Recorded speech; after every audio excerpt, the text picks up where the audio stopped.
Hello everybody, we have the MistressV here. You can see this is the anodised version.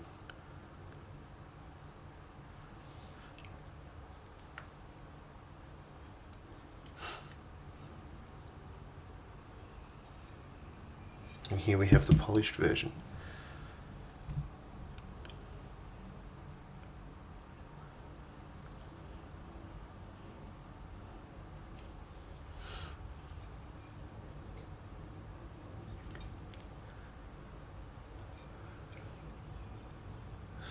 You can see the only visible screws are the ones for the shroud.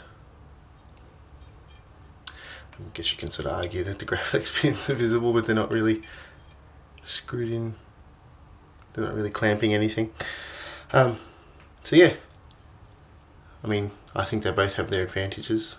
You can see, yes, the polished aluminium is going to be a fingerprint magnet, but it does have a certain real quality to it. Whereas the MistressV has that really nice game sort of look, you know, that animated, very clean looking. Alright, well I'm just going to go over a little bit of the disassembly for the hilt. I won't do a full disassembly because there's a lot of parts, but I'll go over the most sort of just basic disassembly. So you can see here, one thing I want to improve from the prototype to the production is there's no real screw at the moment securing this aluminium, this is a silver part, this sort of, we'll call it main core, main body over the core. And as you can see, it has a bit of wobble. So what we're going to do for production is, if I take out the pommel,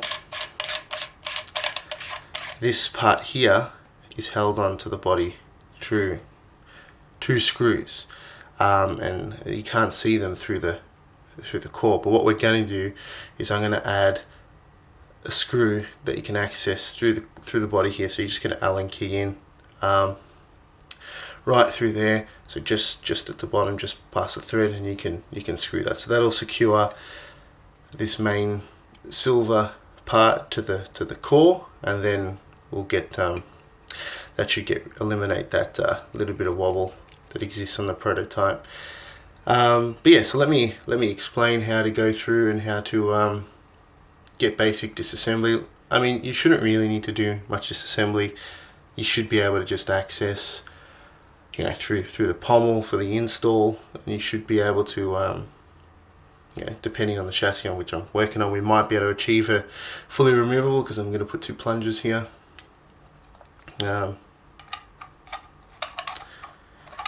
But yeah, let me show off how this disassembles. So what you need to really do is, now for this one, all there is this screw here holding the top on, but there's actually 2 set screws under the shroud. You could sort of see just there, which I haven't got installed here.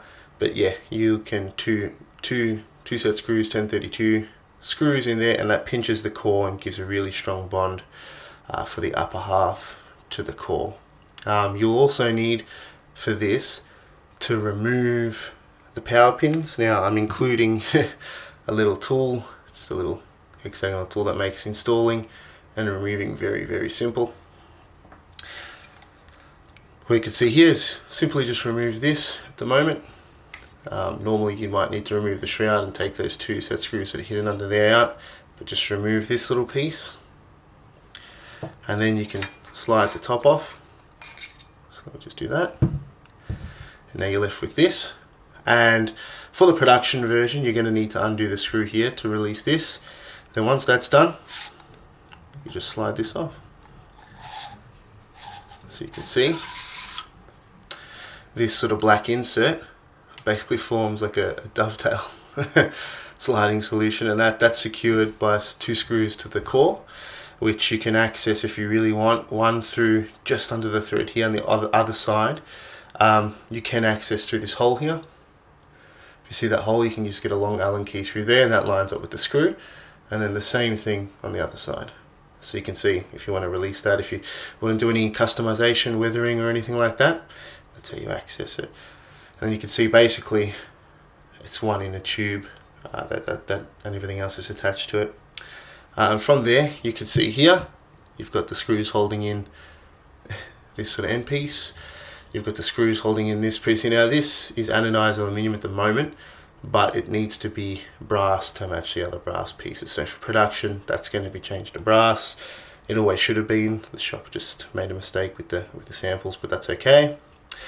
And then you can see here, these are the screw, I guess the slotted holes for these pins to sort of line up with. Now they're threaded on one end and loose on the other. So once you've installed it, depending on, you might want to, I would recommend a little bit of Loctite on the thread here so they don't come loose. I wouldn't glue on the other side because then you can't pull it apart if you need to. And then from there we have similar ideas where we have hidden screws inside here holding this separate piece on. And then all the other pieces, as you'd expect, which is an improvement from the V1, are now actually threaded together. So you've got this top piece threading to this brass piece. You can see some thread evidence there where this little ring threads on as well. So that's just a little bit of a walkthrough for the assembly and disassembly of the MistressV. If you want to take it down further, you've got two Allen key screws here that will get off the shroud, and then once you've taken that off, you can access those grub screws or set screws that would be under there to pinch this top to the body. So you have the 3 securing points. Thank you.